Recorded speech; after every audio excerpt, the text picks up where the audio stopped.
do this.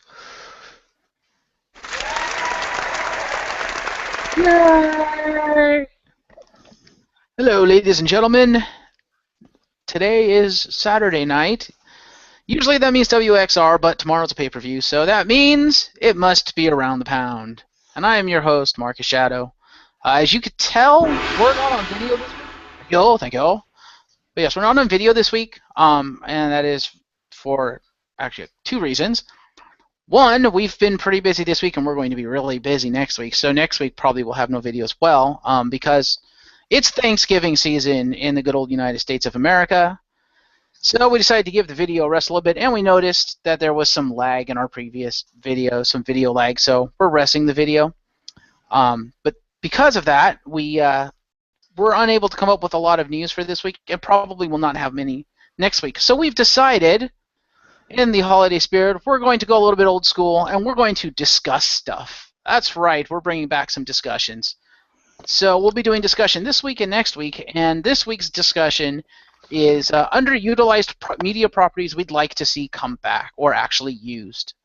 I believe we can also include maybe somewhat underutilized media properties that have been used but used poorly that we want to see used well. That is correct. So, having said that, one underutilized property I would like to... Oh, by the way, regular people, we have James Phoenix and Chris, a.k.a. The Mole. My apologies. We have no guests this week. Yep, talk about underutilized. Our names.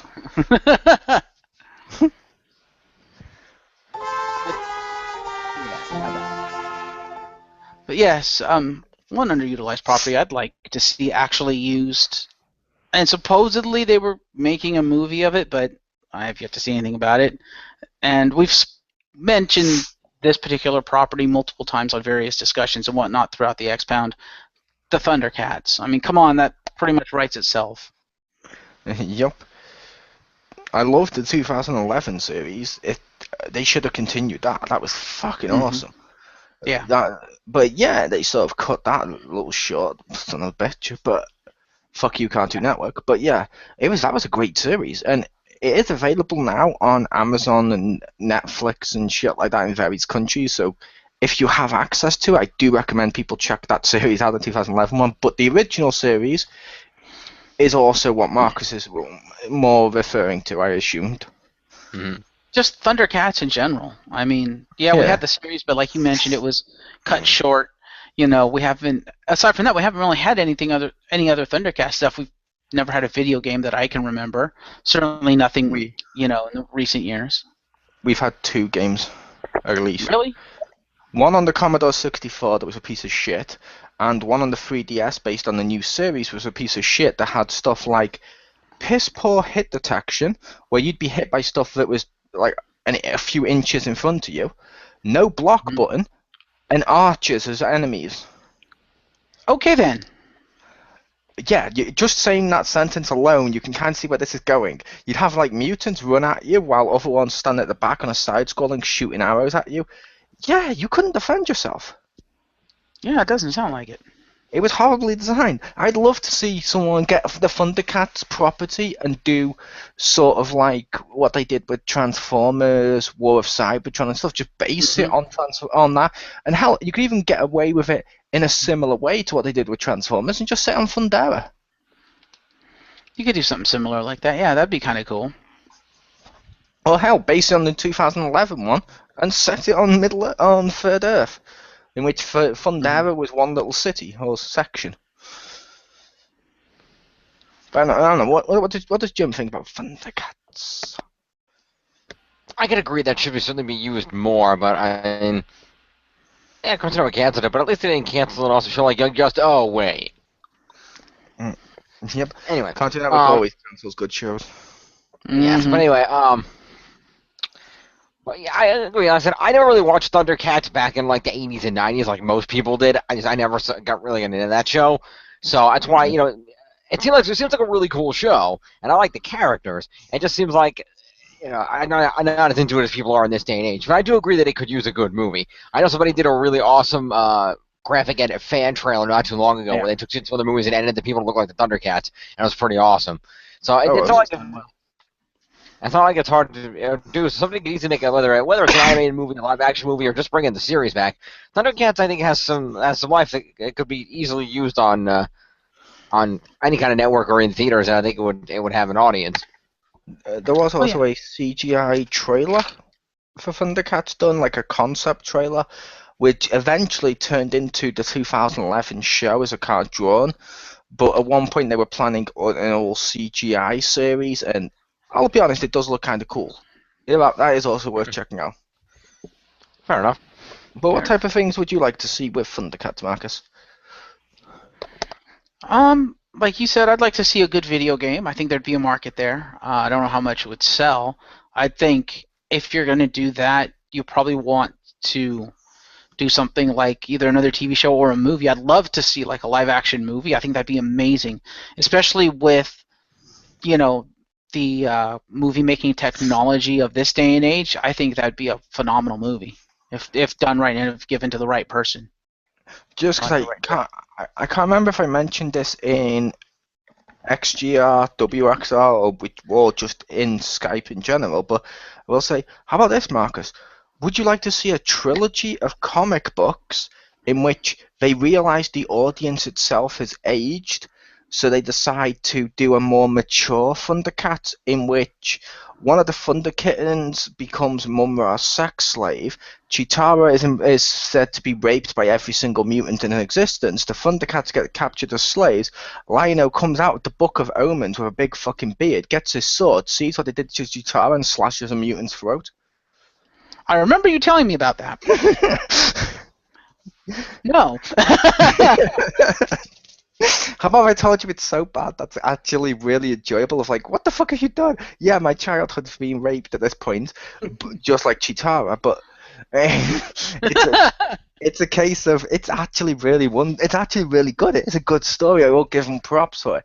It's a little too you don't do that, but It sounds like it's a good story, but at the same time, it sounds way too dark for Thundercats, if that makes sense. It's like, okay, yeah, we've grown up, and you can make it more mature, but yeah, that's kind of going too far. yeah. I also love the ending. Oh.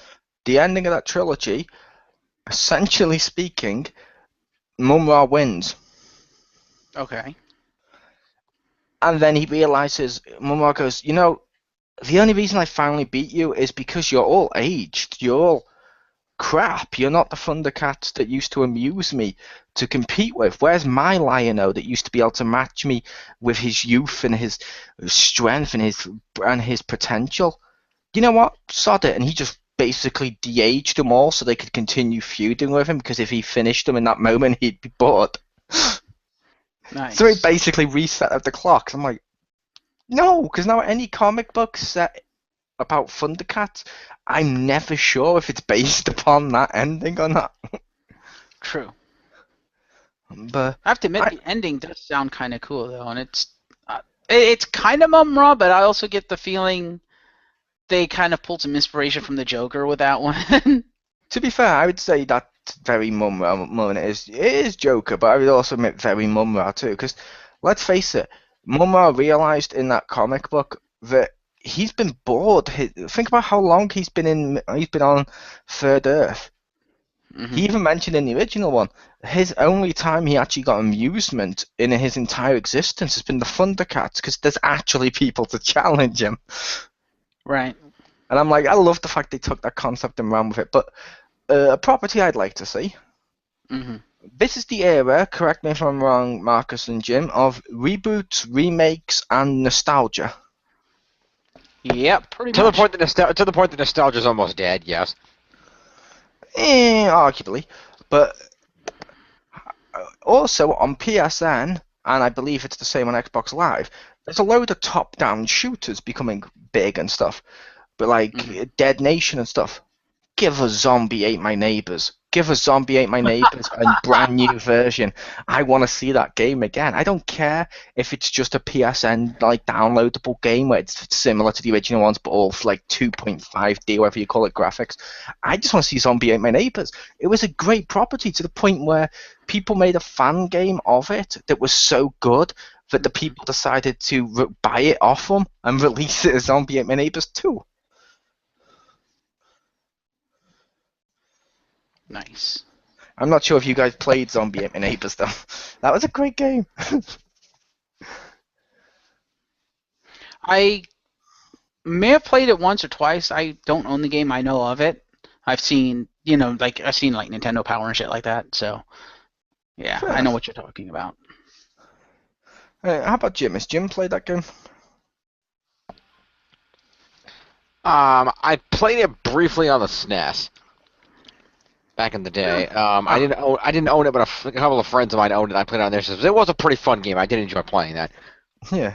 I love that game just because it was parodies of all horror films and stuff, but it wasn't like, I don't know how to describe it, wasn't like epic movie parodies where it's like, okay. This was actually like really fun. Like you'd have dolls running at you with knives, like Chucky, that you'd have to kill, and you'd jump over like a trampoline to go save a fat man on a lilo in a swimming pool. There'd be cheerleaders jump over. It was just wonderful. They did a wonderful job, and it's like one of those games where it's just so fun. I kind of wish they'd do more with it. Didn't they have an animated series of it at one point? I'm not sure. I didn't see an animated series, but that doesn't mean it doesn't exist. It may just not have come out here, or it may have come out here and I just didn't see it. I thought I could be wrong, but I seem to remember that being on for a very brief period of time. Fair enough.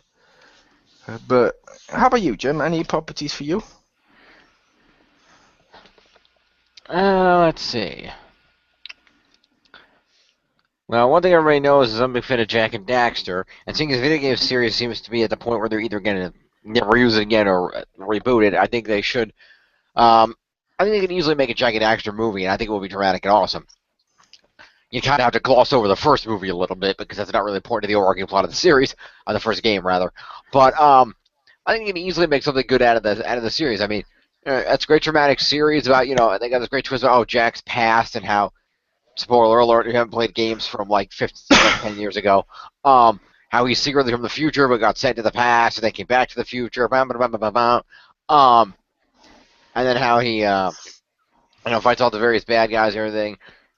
And all the the evolving world around him and the characters he acts with. And I think you can make for a really good movie or movie series if they play their cards right. Or even, like I said, even if they just rebooted the game series, which I know they had talked about doing at one point, that could easily work well too. Personally, I think they have one game left in that they could easily make for the series to round out the series, to show Jack go back in time one more time, become Mar, found Haven City, and defeat Gala and Maya once and for all, and wrap up the loose ends. I think that could easily be made because figure timeline starts changing. Jack has to go back and find out why. It turns out that Gala and Maya survived the Dark Ego silos and are kind of fucking with time and changing history, and it's like preventing the founding of Haven City. So he goes back to quote unquote help Mar found Haven City, only to discover at the end of the game that he actually is literally the Mar, as it was hinted at the last game, and that he has to found Haven City. And you can add in that while experimenting with the weird Dark Ego, what Golemaya created was the Metalheads, which explains where the Metalhead leader and the Metalheads came from in the last games. So they could tie it all together easily enough if they actually thought of it, but they're not because they're too busy making Nathan Drake adventures. To be fair, based on using Nathan Drake and stuff like that, and they've got the shooter mechanic down for that awesome ass gun stuff.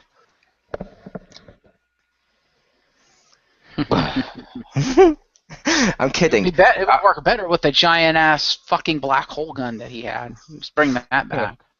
I'm kidding. I was going to say I would suggest something with that, Jim. Mm-hmm. You said the first game is almost completely unrelated to the second one onwards. But I was because the first game was a basic G-rated platform where you fought with Ego and things, and you fought the original bad guys, Gal and Maya. But then after that point, at the beginning of the second game, you get thrown through a portal to, spoiler alert, 100 years in the future, and the rest of the series takes place there, because between Jack 1 and Jack 2, Grand Theft Auto 3 came out, and everybody wanted to be that, so they basically said, oh, we're going to be that. So the answer was yes. Which I was going to say, as a result, why don't they just make a film, if you want to do a film, based on the second movie, and work from there. However, to promote the second movie coming out, sort of like Mortal Kombat Legacy and stuff like that, do a web series about the first game. And then you can include it as like a special feature on the Blu-ray when the film comes out or something. So then you got the first one, so it's not like they're forgetting anything. But because it's almost completely forgettable compared in the overarching story, they do it as like a web series, so you don't have to watch it, but it is optional for people who want to see it all. That is a really good idea. I like that. I like that too. That works. All right. Well, have you guys heard? I'm sure you've heard of the old video game franchise Shadowrun. I just thought that's what you did when an ice cream van appeared. Boom!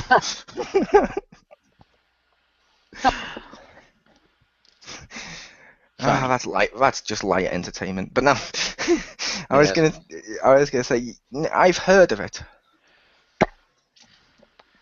Jim, have you heard of Shadowrun? Not really. That property is severely underutilized to the point that the only real modern, AAA title game that we have for it was a pretty crappy Xbox game. I don't remember if it came out on PlayStation. I think it was Xbox. I think it was a 360 game. I can't remember exactly offhand. But I heard that game wasn't very good. And more recently, Shadowrun got a game called Shadowrun Returns, but it was created by a group of fans of Shadowrun who funded it themselves and then went on Kickstarter. Can't remember that site now. Kickstarter, and funded it through that. So it's like indie developed, which I heard was pretty good. But what I'd like to see is I'd like to see them take Shadowrun and make it a movie or a movie series, because I think, for those of you who know, who know Shadowrun, it's basically cheesy 80s sci-fi shoot 'em up schlock. But it's the story is actually pretty good, and if they do it right with that story, they could actually do something really brilliant with the movie and kind of make it almost an homage to those classic 80s action movies, but make it good. I will say the way you described that then, in like a cheesy 80s shooter and maybe doing an homage to them, I was thinking of that Far Cry Blood Dragon or whatever it's called. I could. Because I seem to remember that was people kept saying that was pretty good. Which I was just saying, if that's similar, there is a market there, and that is something not many people have, well, for lack of a better term, utilized. I don't mean to be using our title in this, but with only because you get like a Call of Duty shooter, let's say that's first person, and it's all modern, and suddenly there's like 1,000 copies. Oh look, this one's in space, 1,000 copies. Where's all the 80s copies of that Blood Dragon, whatever the hell it was called? I can't remember what the DLC was called, but it was meant to be good. Yeah. That is true. This wasn't a bunch of a shooter as Far Cry was, but because I was thinking for like a Shadowrun movie, they could do something along the lines of like Demolition Man meets The Matrix. Nice. Because it's very Demolition Man-esque. I don't know, I just think Shadowrun would be a great movie series, and if it takes off, it might get the big AAA developers interested in it again, and it might revitalize the game franchise, and hopefully, produce decent games. I could see that. Because I think the original Shadowrun was a very underrated game. I don't know, what do you guys think? Or what does Jim think? He's been silent. That was the wrong one. It sounds cool to me.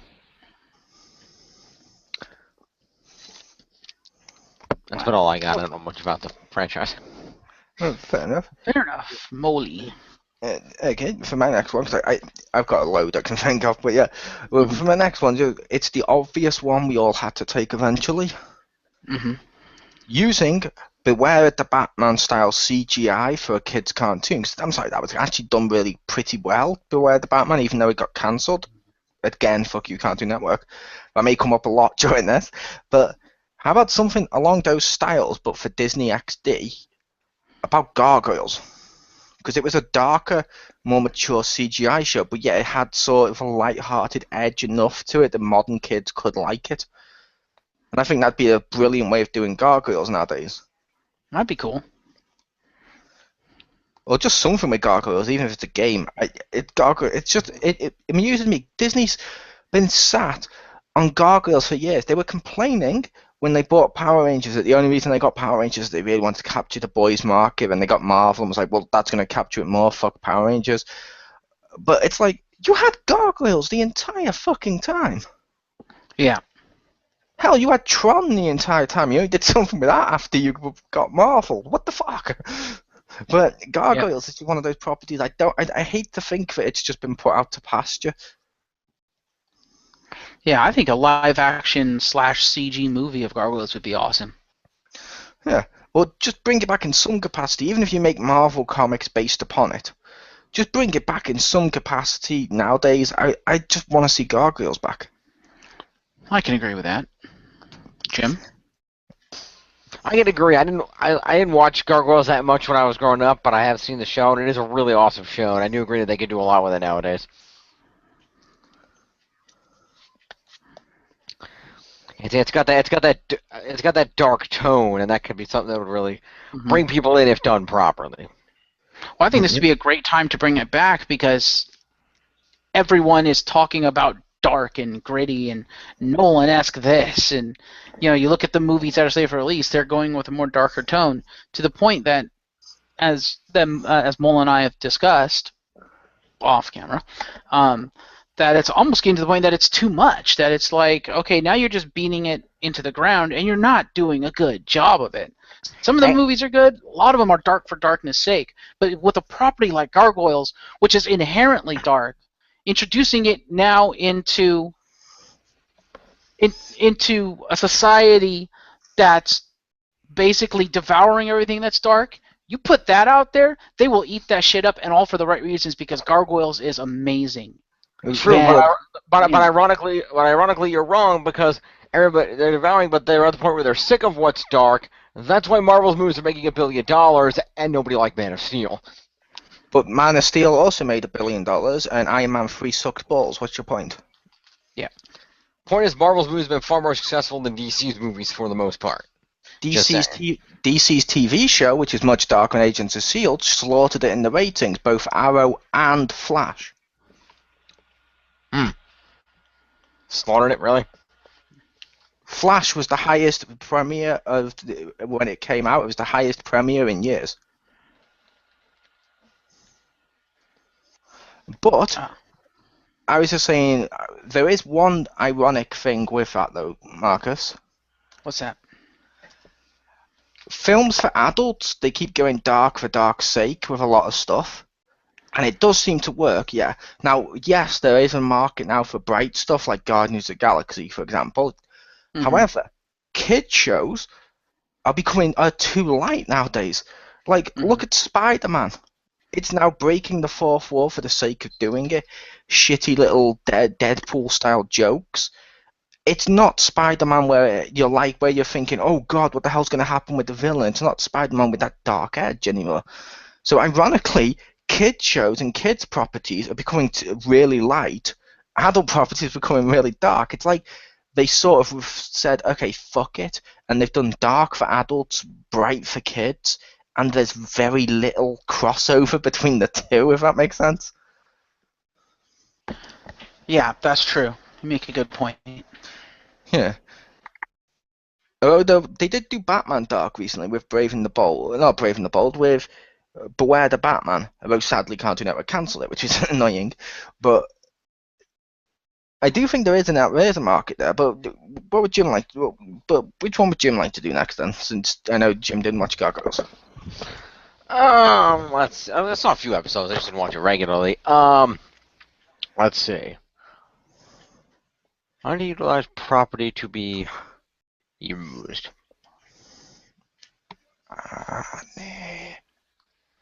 Huh? Nothing. I was thinking you may have mentioned the ones we'd said to you before we went to record. I can't remember what they are. Animorphs. The one you keep talking about. Technically, you keep bringing it up, but yeah. Well, you brought up a lot too. It's just something I happen to know you like. Fair enough. Yeah, I agree that I think Animorphs could be done wonders, especially with where special effects are today. The Nickelodeon TV show, which I am not the biggest fan of, was okay, but they were on TV and had a very limited budget, and it just didn't work. I think, however, that it could make for either A, given that the Animorphs there's a lot of really dark shit in the book series, especially for kids. There's a lot of really creepy stuff in there, and I mean not Goosebumps creepy, but creepy. And I feel like, if anything, I think only because of the episodic nature of the series, because of the 54 books, 4 Megamorphs, 2 Alternamorphs, so on and so forth. I feel like if there were a show on like something like the Sci-Fi Channel that can give a good effects budget, I think it could be a really successful show, not just for kids but for adults too. They can easily make that good show for everybody. I would say better idea. I would say make a movie franchise out of it, but the problem is because of the way the books are structured, you have to put multiple books in a movie. It would feel rushed and crammed, and I don't think it would be good. I have a solution to your problem, and I'm surprised you didn't think of it. Given how dark you said the books can go, given how convoluted and stuff it is, and how intertwined everything is, Netflix or Amazon Prime. That could work too. CW. That could work too. Yeah, but I think if they went CW, a lot of the darker stuff you wouldn't be able to get away with, like the really disturbing shit. Whereas if you go Amazon Prime or Netflix, make a digital distribution, you can do whatever the fuck you want and get away with it, pretty much. Yeah, but to be fair, it's not so dark and over the top bad that it's the worst thing you're ever going to see. And to be fair, the CW is the same network that has Arrow, which has done some dark stuff, but it also has the Vampire Diaries, which has had people slash a woman's wrist, pour her blood into a drink, and make her husband drink it. I'm pretty sure it would be covered for Animorphs. Almost. Yeah, maybe.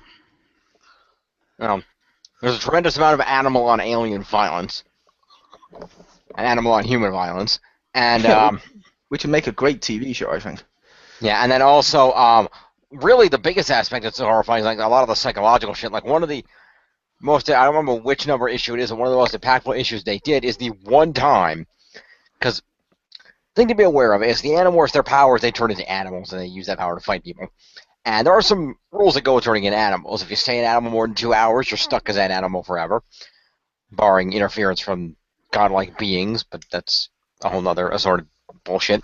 But anyway, and basically the other thing is when you become an animal, you're not just, you become an animal. The animal's brain is in your head with you. Like, you can feel the animal's instincts and what it wants to do, and you have to learn to control it when you morph into that animal. Now, obviously, for something like, for example, the Animorphs have primary battle morphs that they use for fighting 98% of the time. Like, for example, the leader, Jake, turns into a Bengal tiger. That's what he uses. So he's controlled the tiger. He knows the tiger by this point. But whenever they go find a new animal, one of the first problems they have to deal with is when they morph it for the first time, they have to learn how to control the animal brain inside them. And one of the most horrific things you will ever read, and I remember this being absolutely horrifying to the point that I don't think I've read that issue since, and it's brought up repeatedly as they go on, is one of the most horrific things they ever did was the time that they morphed ants. They've done small insects before. They've done flies before, which is fairly simple enough. Flies don't do much. Just, fly around, they're not don't do much. They've done other types of small bugs on occasion. They've done fleas when they need to sneak into things like on somebody. They've done that before. But they have never, ever since that one time they did it in that one book, done ants. Because you get Woody Allen's voice in your head? Yes, but besides that. That's a reference I didn't think would come up. That was a reference. But no, when they morphed ants, because the thing is, if you don't know anything about ants in real life, ants are very strict colony creatures. They live to serve the, you wouldn't say hive, but whatever you call it, the ant hill, I guess, I don't know. They live to serve the queen, and to work in this kind of militaristic, almost brainless, zombie-like fashion to support their society. And when the Animorphs morphed ants, they literally lost all control of themselves and became the ants for a period of time. And I think only one of them managed to retain some of their humanity and managed to save the others and get them out of there. But it was such a horrific experience that they vowed from that book onward that no matter what, they would never morph ants again. Yep. Which, like I said, they could get away with stuff like that on CW. The only downside to the CW one is, I don't know how much the books do this, but they would put a lot more focus on the relationship aspect of it, like people getting together or the friendship more than they would the animal stuff. Okay. Well, to be honest, there is a lot of that in the book series too, and that could easily work. There is, again, it depends. The other problem with putting it on the CW is they're gonna do one of the other things I didn't like that Nickelodeon did, and that's they're gonna age the characters. Because when the book series starts out, these characters are all like 13, 14 years old, and CW won't do that. They'll make them all 17 so that they can sex up the girls. Most So, likely. Most likely. That was can work. Yeah, that was one of the things I didn't like about the Nickelodeon one is they made them a lot older. Because one of the most impactful things about the book series, and granted, if you're aiming at an older audience, yeah, you might be able to get away with that. But the reason the books were aimed at that audience at the time that the early books started coming out, they were aimed at people that were about my age, in that 12 to 14 general age range. And so you kind of, that group that was reading it kind of aged with the Animorphs throughout the course of the books. And by the time the books were done, they were just they graduated high school. Basically, was about where the books ended. And or would have graduated high school if not for alien invasion.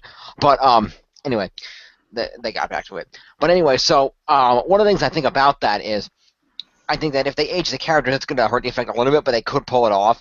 But in terms of the relationships, even at the younger age, there is, obviously there's not like overt, making out and sex. That isn't really a thing. But there are established relationships that could easily be played out, some of which become vitally important now and again, and really tug at the emotions throughout the book series. It's always well established that there's two couples. There's Jake and Cassie, the leader, and the somewhat quiet girl who is stated to be the best at controlling her morphing and making it almost look like an art form as opposed to when the others do it and it just kind of looks like, a freak horror show. And they kind of have a thing going, but it's like, we really like each other. Everybody knows it, but they're hesitant to get together, and there's always that thing there. And the other one that's really interesting, and how they pull this off, I don't know, is Rachel, who is the hot blonde fashionista gymnast. Your typical, the one that they would sex up and push to the front. There's her, and she's always in a relationship with Tobias. And that becomes interesting, especially, and they could really play this shit up because they have the strongest relationship in the books. Because for those that aren't familiar, I remember I mentioned earlier, if you stay as an animal for more than 2 hours, you're stuck as the animal. That happened to Tobias. So for most of the book, Rachel had to figure out how to cope with her feelings for a fucking hawk. Redtail specifically. So that would be kind of interesting. I mean, and when you're in an animal, you can use kind of a telepathic speech, so they can still talk to each other and shit. Yeah. But it was weird to see how that played out in the building of the relationship and how that really played out. And there was a point, like I said, there was Deus Ex Machina interference of godlike being known as the Elemist, and who gave Tobias back his ability to morph and somehow let him go back in time to acquire his human self so he could become human for 2 hours at a time, which was kind of weird but worked. And so basically he was able to go so for a time, and then it was that whole debate of Rachel kind of understood that he needed to be able to morph to be in with the Animorphs and help them fight and everything, but she kind of wanted him to stay human so she could be with him, and there was always that conflict there. And the most emotional part of that was, big spoiler if you have not read Animorphs and you don't want to be spoiled on these books, turn your ears off right now, because I'm about to spoil the big twist in the last book. Get ready. In the last book, Rachel dies. She sacrificed herself to stop the Yeerks. Because the thing is, Rachel, despite being the kind of prissy girl, she was also the toughest of the group, the most violent. She was the one who she became the war, and she really didn't have the ability to cope after the war. And everybody kind of knew that she wouldn't, and the author realized that too. Knew that there was no way after what she had become over the course of these years of the war with the aliens that she would ever be able to go back to her old life. She mentally couldn't do it. So there was a scene where she had to kill off Rachel and the leader Jake are cousins, by the way, and Jake's brother Tom is one of the lead guys being controlled by the alien parasite, and she has to kill him at the end, and she does so, but sacrifices herself because all of the guys that are with him on the ship that they're on kill her. And so she ends up dying, and there's this really emotional scene at the end where she ends up dying and her body is cremated at the end. They do get her body back from the alien ship, and she's cremated, because the alien ship that they were on gets away, so they don't actually have her body per se, but they hold a memorial with an urn that would sort of be what was left of Rachel if she were there. They kind of had a ceremony type thing, I don't think maybe they did track it down because I know the blade ship got away and Rachel's body would have been on there, so I'm pretty sure they didn't have the body, but I can't remember necessarily. But anyway, so they had this big ceremony and everything, and there's and this takes place, a little while after the end of the war. It's part of the epilogue, and they had this big funeral for Rachel. And of course, by the end of the book, for the most part, the Animorphs are doing this entire thing in secret for all these years. In the last few books, the aliens get pissed they get pissed and they say, all right, we're just gonna outright invade because screw this. Because the guy that's kind of their arch enemy, who was not the guy in charge for most of the books, who wanted the outright invasion. His boss got taken out, so he became the guy in charge, and he was like, yeah, no, I'm evil. We're just going to take over your planet and kill you all. Screw this shit. So, basically, there was an outright invasion. So everybody knows who the Animorphs are, and they're now the heroes of the planet, the biggest celebrities in the world. And so everybody attended this freaking funeral. And Rachel's, they had this big memorial set up for her, and then a little urn thing that was representing whatever was left of her or something like that. And there was this emotional scene, and Rachel's father was never really in the picture, but her mother and her sisters are there, and there's this emotional scene. And nobody had really seen him since the end of the war. And as they're all at the funeral in their mourning, you just see the red-tailed hawk flying around circles above the ceremony in the air. And he just flies down, and he just lands on top of the urn.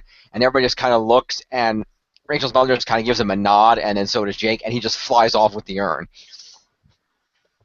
Because the Undertaker was pissed. Pretty much, but then because Tobias and Rachel truly did love each other that much that everybody knew that it was a bigger loss to Tobias than anybody else. So they really do, even though the age of the people of the main characters in the books is generally young, there are a lot of interpersonal relationships that really do come out. Specifically, like I said, those two relationships. And then there's other interesting side relationships that pop up now and again where there'll be somebody dating another character, kind of like in Power Rangers, like Zach had Angela for a while and then she wasn't seen again. That sort of thing. So it really could work out if they were going to build up the relationships, especially if they did age the characters. That would make the relationships a lot easier to push and build up. So that would be one positive aspect if they went CW on it. Yeah, I was going to say, if we went CW, one, they'd have to age them. But two, I also feel if they do an Animorphs TV show based on how you've mentioned all the books are, and if you mess up the book order like they did with the other show, it doesn't quite feel the same. And some books they may want to get to first for ratings and stuff like that. So. Yeah. How would you feel if they did what they did essentially with Arrow and Vampire Diaries and stuff like that? Where what they have essentially done is there was shitloads of books of the Vampire Diaries, but what they did when they did it is they based it loosely on it. So some key stories they'll hit at a certain point, but the characters feel a little different. And they're more like a different adaptation. Like if you went to see Batman in the films, it's not always the same as the comics and stuff. To the point where they made, for example, Elena in the comics, she was a complete bitch. In the TV show, she's not. They made her likable. She had a little tiny, childlike sister. Just to round off the cast, they made him a teenage boy and stuff like. Yeah, and stuff like that, which was Jeremy, which he was pretty cool. They gave him a drug problem, he got over that, and he became a big thing. But basically, you know what I mean? They made it more of a show where if you read the books, fair enough, you've still got the books. But if you watch the show, even if you watch the books, you don't know what's going to happen every week. Therefore, it hooks you because you would want to watch that. But some key stories do happen. They just happen either slightly differently or with the new characters as they are in the show instead of how they were in the original format. But I wasn't sure if you would like that. So instead of flat out adapting the books, what they're doing is, or adapting, I should say. Adaptating is not a word. It is now. But instead of adaptating the books You just said it again. the way Nick did, they'd be adaptating them in a brand new way, which would be basically like how they do comic films and how they do other series based on books, where if they tell them in a completely different ways and sometimes change the characters enough for the format, would you? Like they gave Tony Stark not a complete dick. Yep. But would you watch that? I'm gonna give it a shot. Yeah, would you be against that idea? I'd be willing to give it a shot because I think the one thing about Animorphs is it's a great series, but there's 54 books and there's a lot of that's kind of there's also some books that you might consider filler that are not necessarily majorly important to the overarching story. So I'm sure there's certain books in there you could easily cut out and not use just because just to speed it up a little bit and just hit on the key stories that you would need to hit on. Okay, Animorphs are formed. first more specific missions where they're fighting the aliens. The one where they add the new guy David and he turns evil and tries to kill them all. Hit the specific ones that are important. But there's quite a few you could gloss over that aren't necessarily uber important to the overarching story. Or even if there's a couple that are not uber important, you might be able to combine a couple in one episode. Okay, here's this based on this book, but here's this relevant plot point from this other book that we're not using that's in here. Stuff like that. Yeah, or based on the fact you said that guy was evil and stuff like that, my guess is if it was on CW, he'd be evil, but he would be likable to the point where you're going to get people rooting for him, and he would inevitably be someone everyone would like due to the fact the CW tends to do that. Like Damon on the Vampire Diaries was like that. Hell, they even did that with Smallville. They took Lex Luthor and they made him one of the most likable people on the show, where you understood why he was turning evil. But that kind of works. He was like more that style villain. Yeah, but they made up for that with Doomsday. Yeah, but that was later on when he went to shit. But to be fair, with Doomsday, they did him in a similar way, where they made him a likable as the human character. To be fair. But I was just thinking, I wasn't sure if you would mind if they changed stuff, but I think we kind of discussed that a little bit. But how about Marcus? That was our Animorphs discussion. Thanks for joining us, everybody. Yeah, pretty much. Well, you know not to set me off on topics that I enjoy. You know better, and you did it anyway. That's on you guys. Masturbation in the Batman suit. Sorry, I won't bring up topics you enjoy, Jim. Hi, Steve. But like I said, how about you, Jeff? Marcus, do you have any more? Yeah, technically it's okay to call you Jeffrey. I mean, it says it right there. Mm-hmm. He's not Jeff Hardy. It's okay. Just like I can call Jim V. Exactly. Indeed. I'm possibly listed as V. I'm not sure. No, you're listed as Chris. Nice. Well, you said you had a bunch. Why don't you go ahead, Mole, with another one and let me think. Yeah. Just because they sort of have Power Rangers, but they don't have many actiony live-action kids shows nowadays that much. I know it's a band, but I kind of want to see what they do with Mystic Knights of Tia Nog with today's effects and today's storytelling. Fuck yeah, that'd be awesome. Yeah. I want to see that. I mean, I didn't watch too much of that show, but it was one of those shows that when I watched it, I knew there was something a little special about it. Oh, yeah. It wasn't overly great. It wasn't the best thing ever, but there was something just a little different about it that if they adapted it now or adaptated it, it would basically be...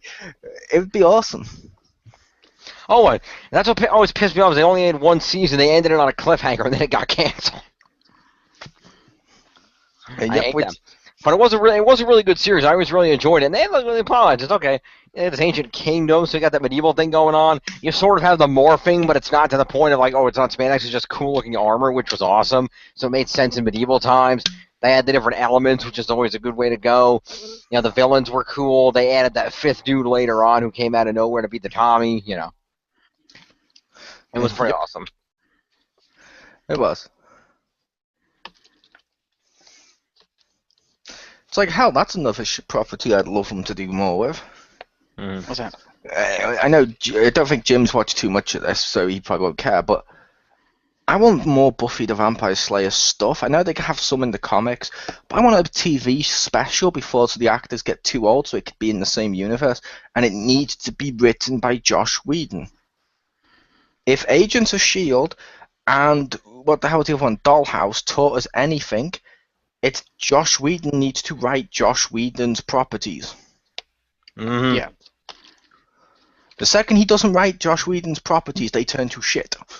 We need Joss Whedon to write Joss Whedon stuff. We need Buffy written by Joss Whedon. Indeed. Like there was talks a few years back, although they may be too old now, but there was talks a few years back of doing a Spike TV movie or TV series where Spike and any of the other actors and actresses that they wanted to get back would be there. Like Amy Acker would be there, probably as Elvira, and then you'd probably also get like Faith back.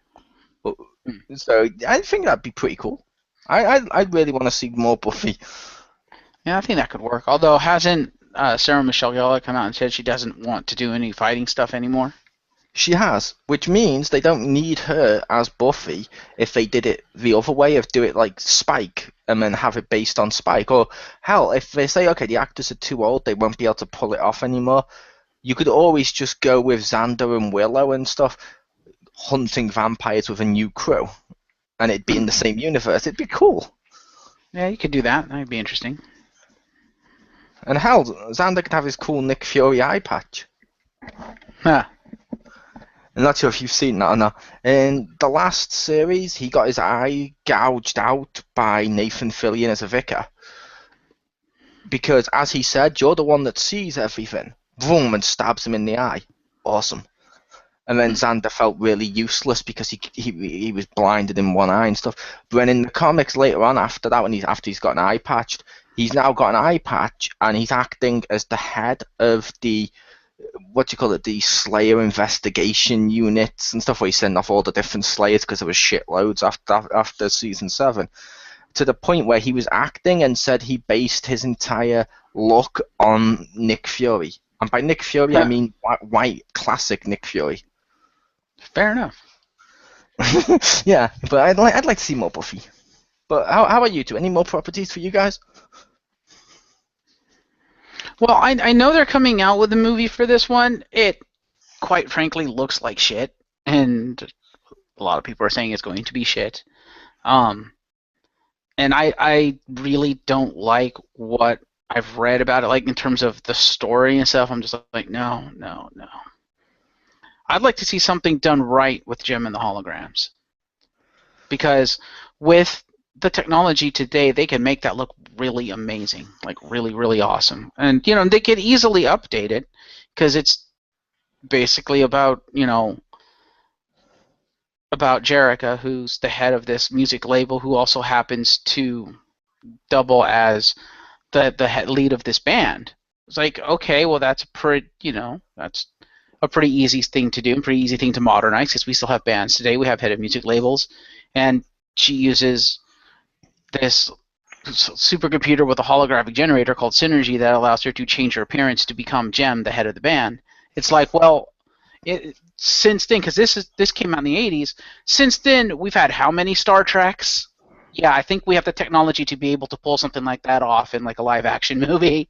And with all the stuff that's come out since then, I think we also have the ability to, write something to make it believable.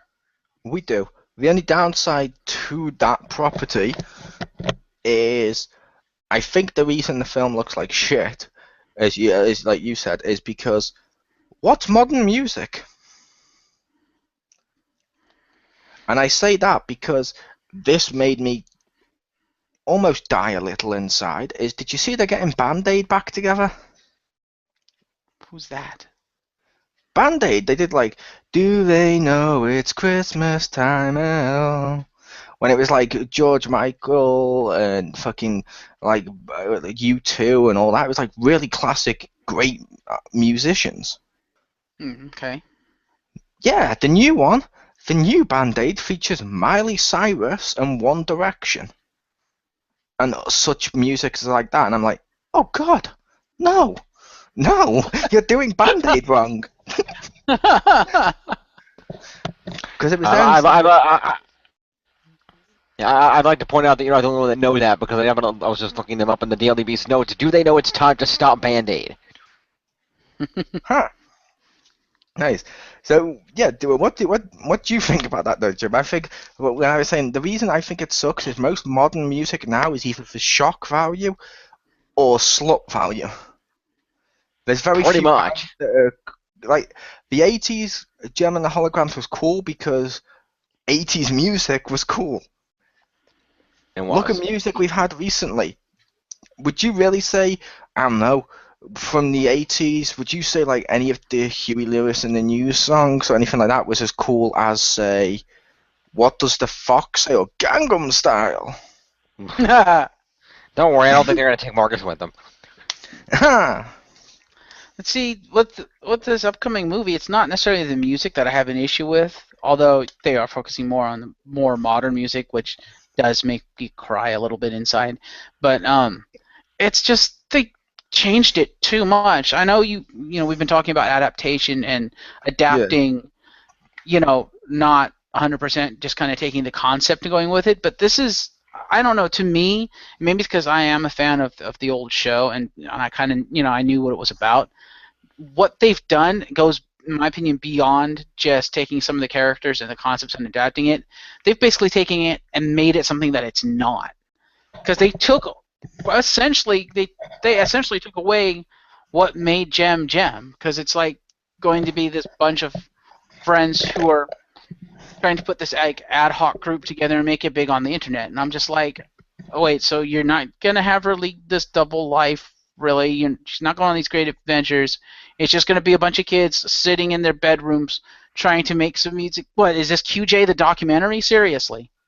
To be fair, depending on how they do that, that could actually be great. If they put on disguises and use like usernames and stuff, that could be a great way of doing that style of adaptation. Because the only other way of them trying to become huge would be to see Gem and the holograms on America's Got Talent or American Idol, and I don't want to see that. I really don't. Which the internet is the internet would modernize it, and based on the internet with how it works, that's a great way around holograms. Yeah, I suppose. But yeah, it's basically taking, ironically, almost in my opinion, based on that and how it was, it's almost taking what we argued was a little bit of the Nolan approach of they've made it too realistic for what the property was. Yeah. Which, to be fair, does sometimes work. Example, The Dark Knight, for example, worked. But as much as it saddens me that that's a universe we're not going to get Poison Ivy or Mr. Freeze in, Hmm. but it's still kind of cool to see that universe. It was still kind of cool. But yeah, it sounds like that one works best because it was so over the top fantasy stuff. There wasn't much to make realistic, which would be a Well, bad thing.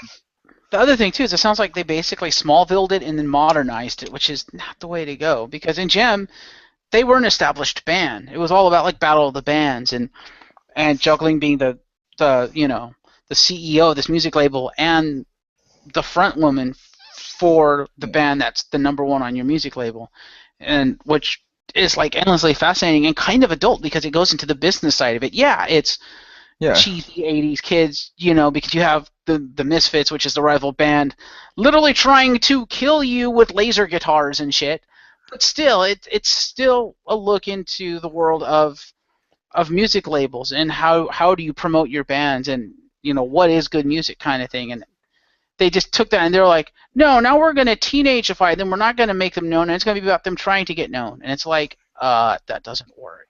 I I would just argue slightly that saying they Smallvilled it, then modernized it, is a little redundant, as what Smallville was modernizing Superman.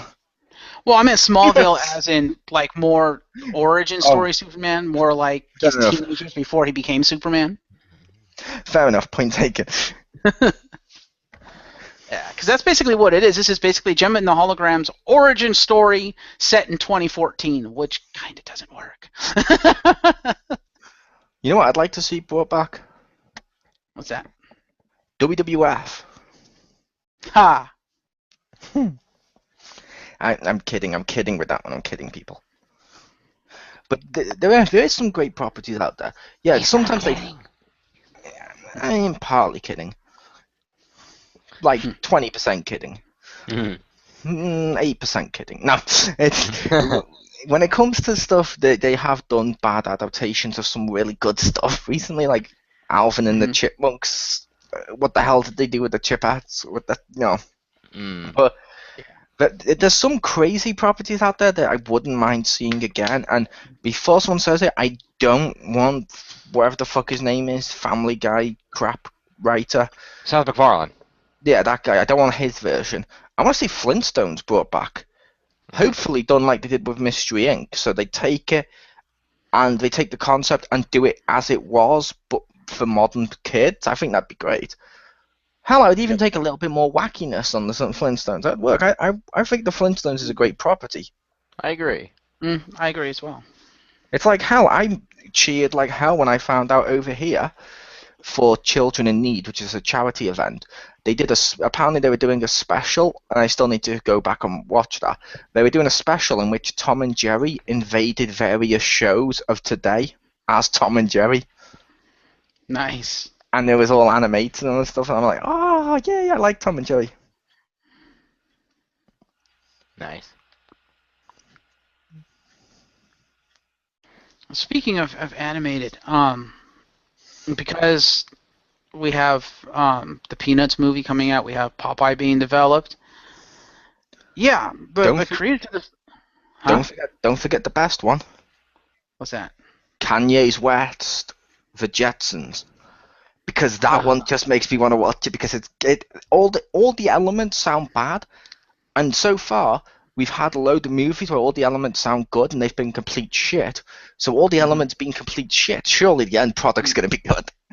Oh, it's going to be so shit, it burns my face. Like the I'm gonna let you finish. Basically, sprockets are the best sprockets of all time. Yeah. Are you telling me that couldn't be so bad that when you watch it, it melts your face like looking at the Ark of the Covenant?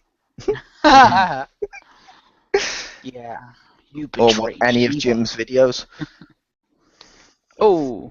But yeah, but because those two are coming out, apparently the next Smurfs movie, the creators of the Smurfs movie, have gotten smart and realized, yeah, people don't give a shit about the live action. They want to see the fucking Smurfs. So apparently the next movie is going to be all CG animated in the vein of like Popeye and Peanuts. Which is cool, although I will say, I will get to the Smurfs next week on Bad Films We Enjoy. Mm-hmm. I do like the Smurfs film. Although I do Yeah, love... if the third one is all animated, it would be awesome. Yeah, it should be. I mean, they've done some animated films of the Smurfs recently. I'm not sure if you guys have watched them. Based upon the films, they did a Halloween one. What was it? The Legend of Smurfy Hollow. And they also did a Christmas Carol, where basically the Christmas Carol one, it was all CGI. When they start to tell the story of a Christmas Carol but with Smurfs, it cuts to all new 2D animation. And Legend of Smurfy Hollow was all 3D animation that was telling a few ghost stories, like little 30-minute specials. Pretty cool.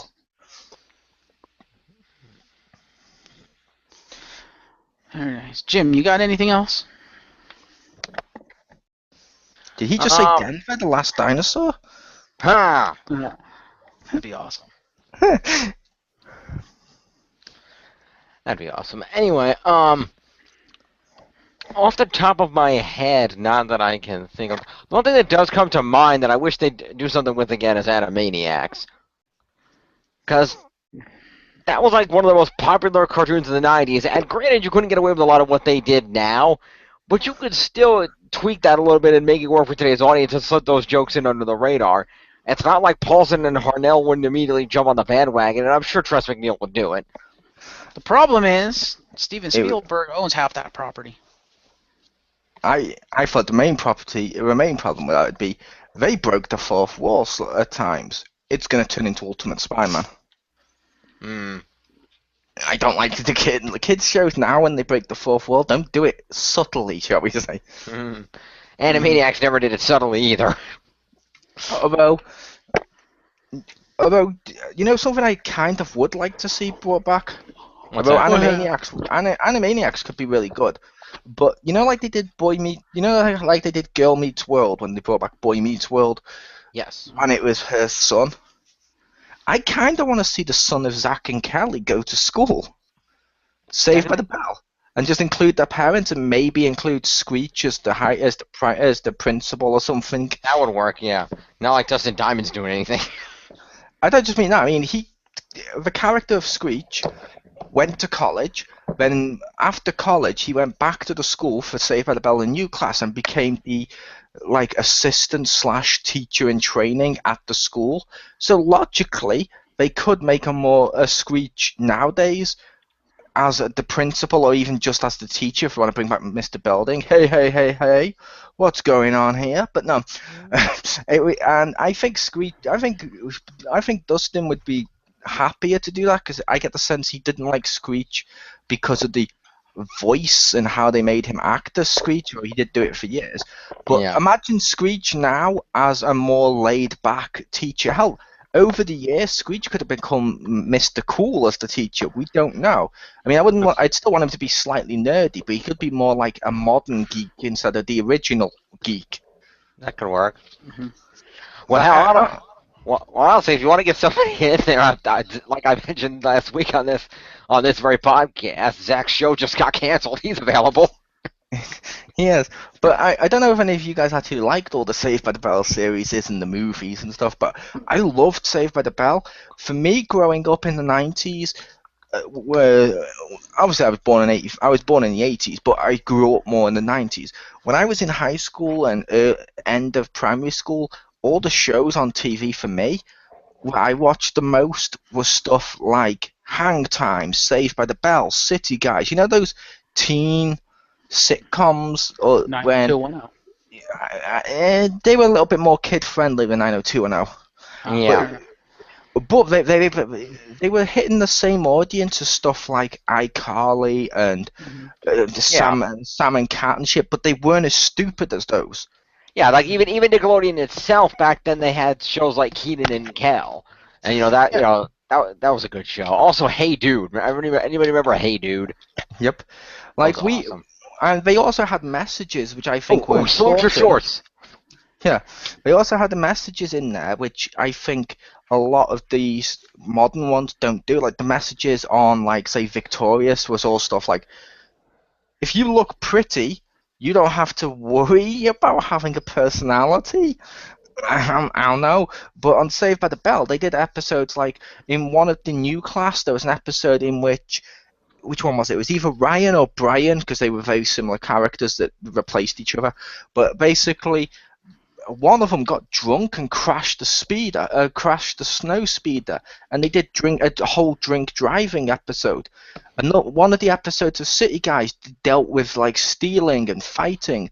Another episode of one of those teen ones dealt with drug use. You don't get those types of stuff anymore, and they were important. They were damn important messages, in my opinion. Oh yeah, and even shows that were geared towards slightly younger audiences. Like here's another one I think that if they adapted it right, they could bring back. I want to see Ghost Rider. Ghost Rider with Nicolas Cage. No, Ghost Writer, and you make that joke every damn time I mention that TV series. It's getting old. Hey, you have your running jokes, I have mine. There is logic in what he says. Fair enough, but yeah, that was even something like Ghost Rider, which was of course probably funded on PBS. If they could get the money up for that again, I know they did try to remake it once and it was terrible, but I feel like if you were to take that show, and especially, I think it'd be especially interesting to adapt that to today's modern audience because it was all about teaching literacy, teaching kids to read and write. And in today's society, I feel like yes, with all these computers and technology and everything, okay, there's a lot of more tools that can be used to teach kids to read and write. Ghost Rider could be going in and out of tablets and things on people's phones, in addition to the computers like he was back in the day, plus everything, the writing in the air and everything else he does. But at the same time, there could be new problems that they have to overcome, like, Ghost Rider doesn't understand text speak. Teaching kids that why it's good to write properly and not write in freaking text speak and shit like that. All kinds of stuff like that. So what you're saying is you don't want to see an episode in which he enters a computer and helps a cat express why he really wants to has cheeseburger?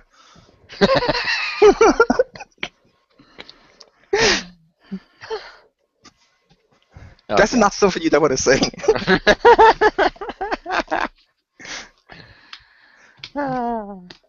Anyway, basically, and it'll be interesting to see with the way literacy is nowadays. Everybody's trying to promote literacy and education and whatnot. Given the with the common, at least over here, I don't know what it is like on your side of the pond, Mole, but over here with the Common Core standards in schools, trying to get reading and math scores up, everything else, trying to compete with the world stage. It could really be an interesting thing to bring back and try to launch that.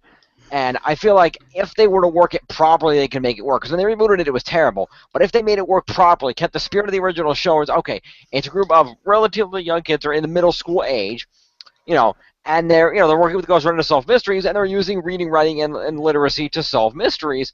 It could work. And that, like I said, they could even tie it into the original show if they got a couple of the original cast members to come back, just appear as like parents of one of the kids or something, or just somebody they talk to on occasion.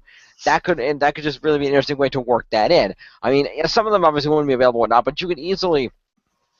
Plays for Doll's easy to get a hold of. You could have her come back as Lenny and be the one that they're talking to. I would say get back Sheldon Turnipseed, but nobody knows where the hell he is. He fell off the face of the planet when the show ended. So, but you can easily get a couple of them to come back and do stuff. It can be kind of fun. Yeah. The lady that plays Grandma Jenkins is still around. She could be on that show. She was on a show on NBC not so long ago. Bring in a couple of the old characters, but have this be like the next generation of kids. And, they're interacting with Ghost Rider, and you could have a couple of the older ones in the original show there who could still see and talk to Ghost Rider, but the younger kids don't know that they can see and talk to Ghost Rider. So you got to have that interesting little thing going there where they see what's going on, but they don't know that they see what's going on. And they could really use that to really build literacy again. And I think that could really be a great tool that they could use in modern day. It would just be interesting to see how they adapt that in terms of the technology. Because when you watch Ghost Rider today, you can see how dated the technology is based on what computers were at the time and everything else. So it'd be interesting to see how they would adapt that to the modern world, where there's just words and information everywhere, and how to get through all that. Like you do have, it'll be interesting. Ghost Rider has to adapt to the modern day internet and everything else. So it would really be fun to see where they could go with that show, keeping the educational tone and really supporting reading and literacy, while at the same time keeping the the spirit of what made it a fun show. That was, we're solving mysteries. It was a fun little show. I think that could very easily work out. And the reason I bring that up is because that show, despite being for even a slightly younger audience than what you were talking about, is because they tackled a lot of messages like that too. Things that most shows, especially geared at that young an age range, at the middle school age range, didn't really tackle that much. Some of the ones that you mentioned, there was issues like issues about bullying, issues about this and that. There was one particular issue, the one that was never really re-aired after the first time it was aired. But there was the one episode where Alex actually got caught, framed. Somebody put drugs in his locker, and he got framed for it. They did the episode about drugs, and they actually preceded that with a little splurb message from a couple of the actors. The actress that played Gabby, and then the actress that played Gabby and Alex's father, doing a little discussion about, okay, this is an episode about drugs, this is an issue, and they talked about it a little bit before the episode started to kind of keep everybody aware of what was going on. So it was kind of cool. And they did a lot of those different arcs and things about, a lot of issues that you wouldn't necessarily imagine that would be. They did one, even back in that day, for, at that audience with that little internet, they did one about a computer hacker back then. Yeah. That kind of thing.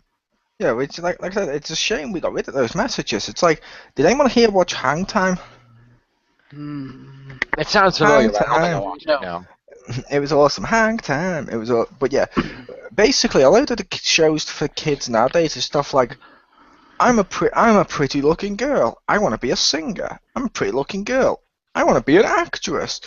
Oh my God, girls my age are never trying to be an actress or a singer. It's like, really? Whereas Hang Time actually did something which I feel, ironically, is shit years ahead of its time. They did a whole series about a girl that joins the male basketball team and she becomes the best player on it. And it was like a sitcom about her as a female basketball player. And none of the jokes were, you're a girl, you can't play basketball, so she was shit. Like I said, she was fucking awesome. And she was a great character. And it's like, we don't get that stuff anymore. It's like City Guys, C-I-T-Y, you can see why. It was about two boys from very different parts of the town, if that makes sense. Like, one of them was this black kid who grew up in more of the rougher areas. Another one happened to be like a long blonde-haired, white boy who had misbehaved in his previous school, so this was like his last chance, and they both went to the same school, and they tackled a load of like urban inner city issues and stuff, which that was great. And that was another thing they could tackle the Ghost Rider on it, because the show took place in freaking Brooklyn, which was something else you didn't really see in a lot of kids shows that era. Granted, they made Brooklyn look a lot nicer than I'm sure Brooklyn really is, but excuse me. At the same time, it took place in Brooklyn, so there was a lot of things. You saw a lot of things about dealing with this in the streets. Like, there was one episode where they had built this community garden to help feed the poor, because there were a lot of disenfranchised people they couldn't eat, and then they had this big community garden that they all worked in, and that one actually got that one was actually really dark too, because the plot line was, they built this big community garden, this abandoned lot nobody was using, they turned it into a community garden, and then they found out there were barrels of chemicals buried underneath it, and the vegetables poisoned everybody.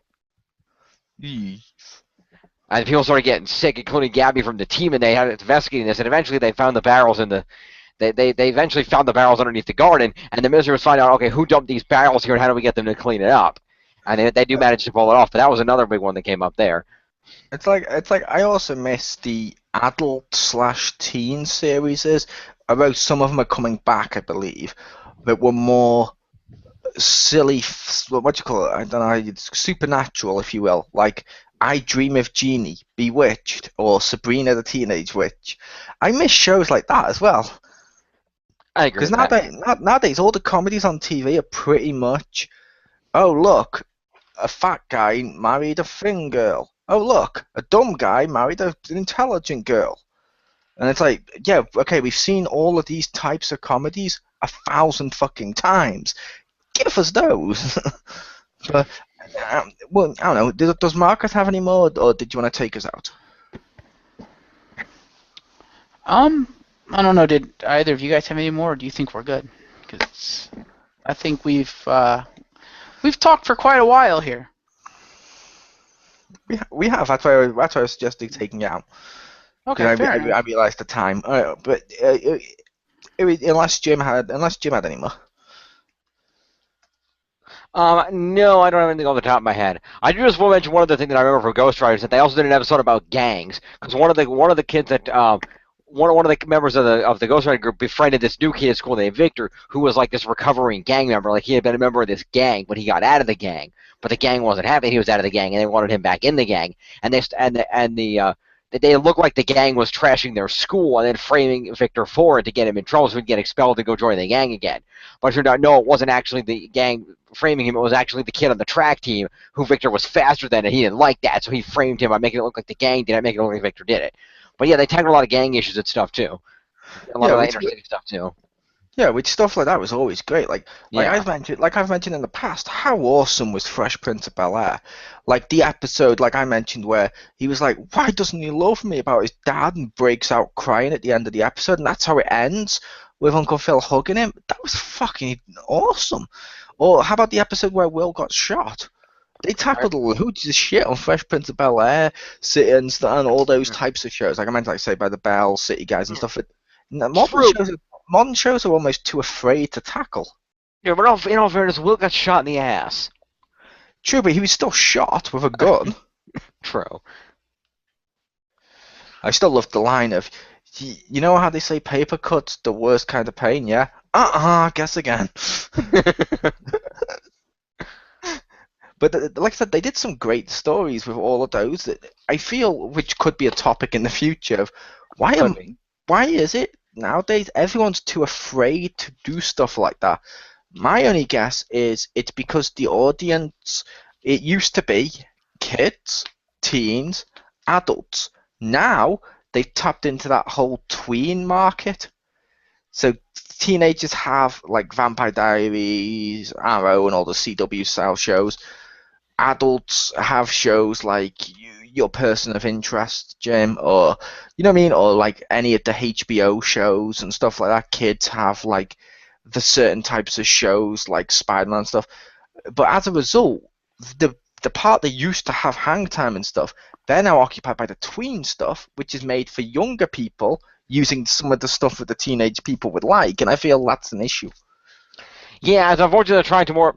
It's a combination of like they're trying to more specify down the demographics and go to audiences they didn't have before, and it's also the issue of that everything's got to be a lot more politically correct now.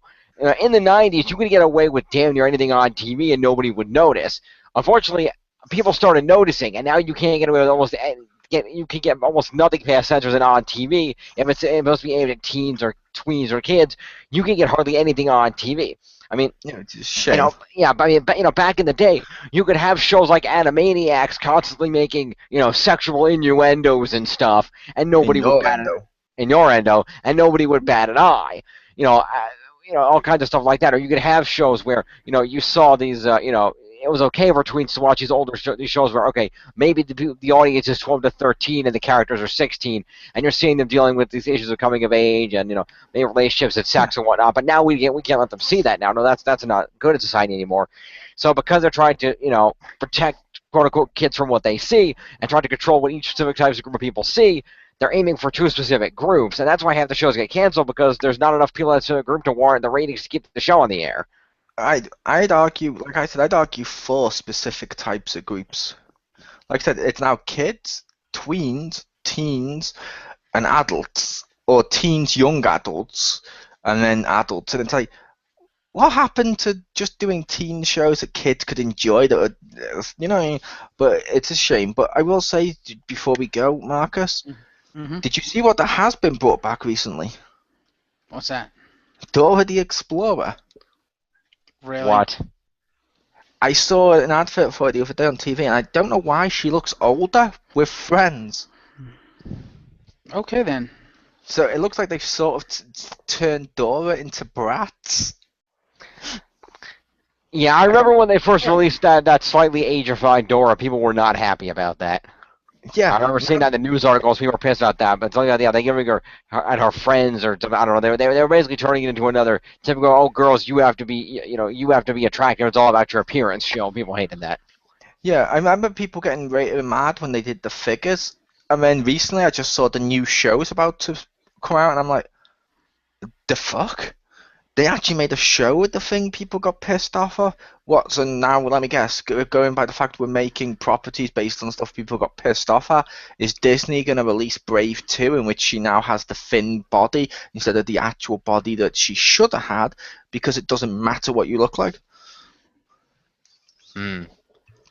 Because fuck Disney. Yeah, pretty much. Yep. And yeah, that comes up in a lot of our podcasts. Fuck Disney. Unfortunately. Yeah, they're certainly not what they used to be. Yeah, classic Disney was fucking awesome. 90s Disney, fucking awesome. Modern Disney is almost an evil and dirty company. Well, you have to realize, the thing about Disney is Disney goes through ebbs and flows. Disney has always had that. Disney started off, okay, they released Snow White. Everybody loved it. It was huge. They released a lot of classic films back then. Fantasia, Pinocchio, Cinderella. A lot of classics came out back then. Then they had a period where they released a whole bunch of movies that nobody gave a shit about. I mean, okay, they released a bunch of the musical videos that came out during the World War II, so on and so forth. But then they had a period where they released a bunch of movies that nobody really pays attention to, like The Sword and the Stone and The Black Cauldron. Which was awesome. I'm not saying they're bad films. I'm just saying most people don't think of those movies. They think of Disney. Nobody really cared. I didn't say they were bad films. I said most people didn't care.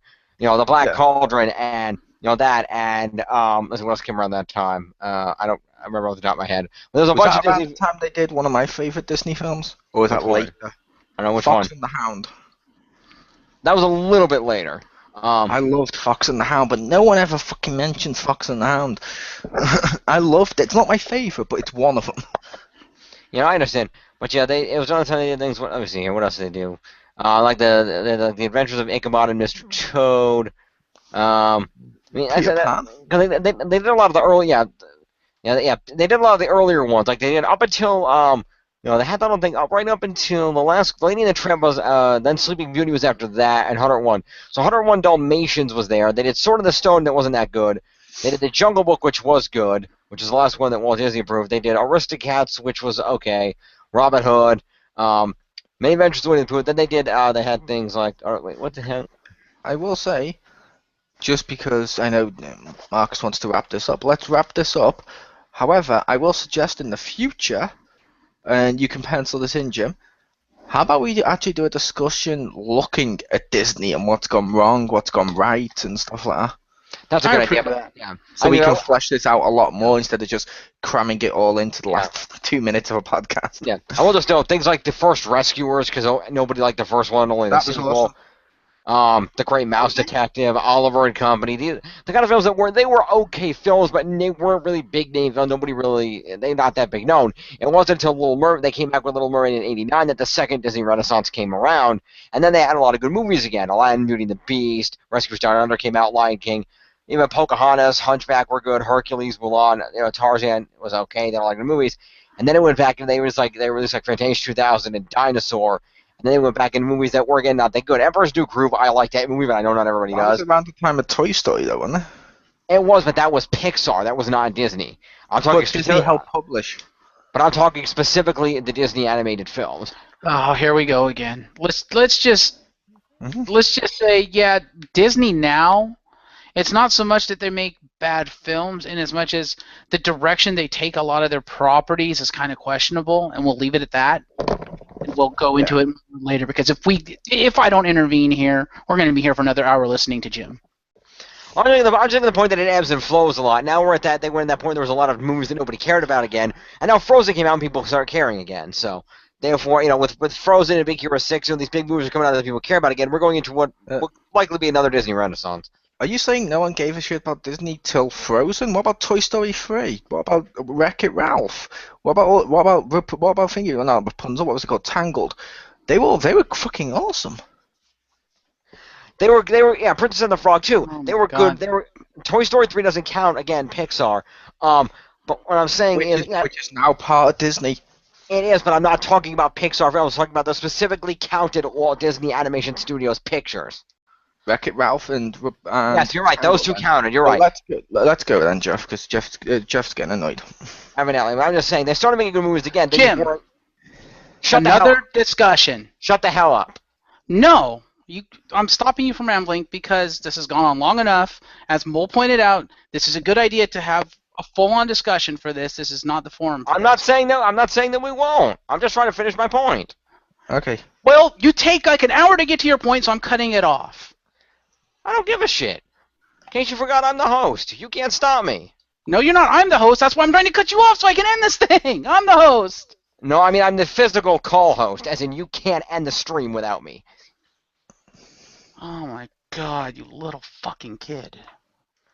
I was just making the point that they've started making some good movies again, and they were not necessarily at the point that Disney wanted them to be with, like, Princess and the Frog and Tangled. Good movies, but they were not the blockbusters Disney had hoped for. Frozen was a much bigger blockbuster, although not necessarily as good of a movie, and so now we're hopefully coming back into that Disney Renaissance.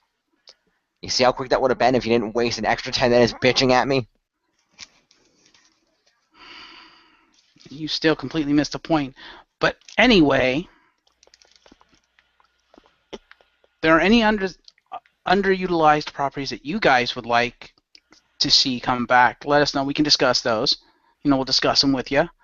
Join us next week for Thanksgiving. Well, shortly after Thanksgiving. And what are we discussing next week? Are we doing the bad movies that we like? Yes, bad movies that we enjoy. Or we could do the Disney discussion, just continue it, piggyback it. That could work. We could. Since we're doing two specials, let's just... Yeah, that would work. Sure, join us next week for a look at Disney and why Disney's kind of going down the shitter as of late. Not necessarily, but we'll see. I was your host, Marcus Shadow. Thank you, James Phoenix and Chris the Mole, for joining me. You're welcome. And join us tomorrow for WXR and our look at Survivor Series. Good night, everybody. #333.